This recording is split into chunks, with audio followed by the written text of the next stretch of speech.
Dear Excellencies, His Excellency Mr. Abdulla Shahid, Honorable Heads of Governments, distinguished heads of delegations, and dear colleagues from around the world.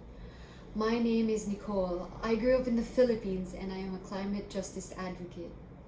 It is a great honor to speak in front of you as one of the two civil society representatives in this high-level meeting. Big challenges demand bold solutions, and about 30 years ago, a bold global civil society initiative successfully pushed for an advisory opinion from the International Court of Justice on nuclear weapons. The scientists and medics back then were united when declaring nuclear weapons a threat to life on Earth.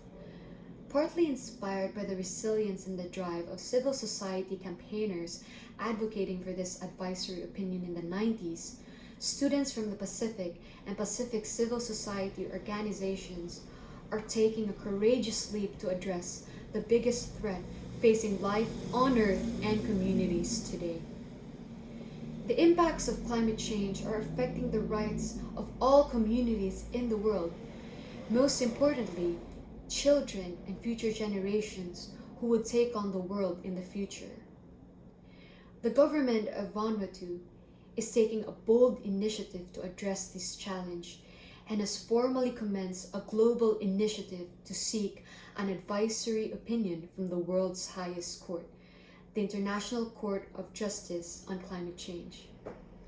Hearing this strengthens my determination and gives me great hope as a youth advocate. In its address, the Vanuatu government is looking forward to coordinating the efforts of Pacific Island countries and other like-minded countries to seek clarification on the legal responsibilities of large emitters of greenhouse gases with respect to the human rights of present and future generations. This is a great milestone for the Pacific youth and civil society and for the world's Youth for Climate Justice campaign. And we welcome your support as we journey on the next phase in seeking climate justice.